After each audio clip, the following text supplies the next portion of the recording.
sonke, ikakhulukazi abafundi abafunda ngaphansi kwesizwe sikaMpumuza.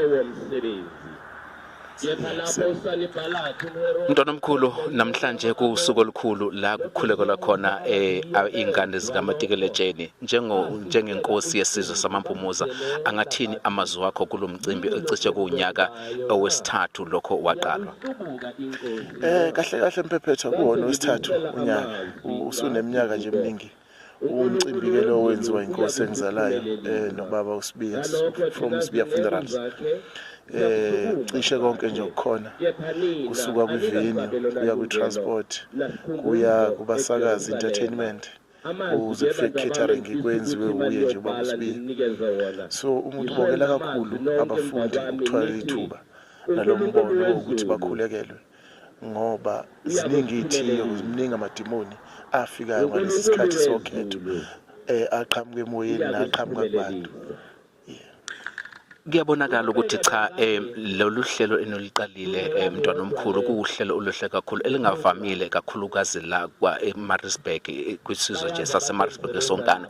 Ingabe mhlambi ukuze kuqhuquzele ukuthi kuqaleke lenkonzo enhle kangaka kusukela mhlambi kuphi?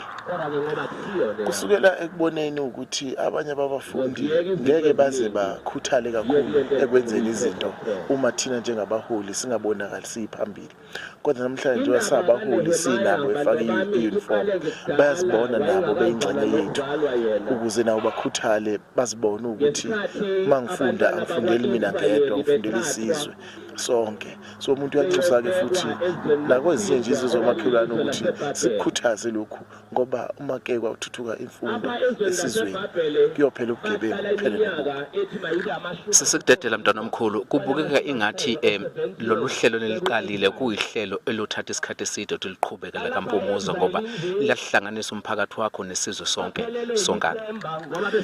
Kuyiqiniso, umuntu uyafisa ngoba phela kade wasikhona ebukhosini njengoba ngisho ukuthi nami ngalithatha kubaba ongikholwa nami mangidlula liyophinde liqhubeke, because umkhuleko yohlala kujike ngaso sonke isikhathi sikhona noma singasekho, ukuze ugcine usungenile kubantu, angene emizweni yabantu ukuze isizwe siphile.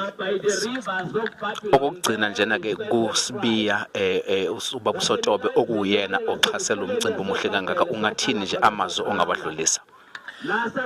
Amazwi nje amakhulu awukubonga. Bonke-ke ngoba njengoba ngikhona ngizelwe ukuthi ngihole isizwe, kufanele ngihole isizwe esiphilayo, ngihole isizwe esithuthukile esinomnotho nesinakho konke. Kodwa konke lokho kuyoncika ekutheni abantu abakhela isizwe benzani.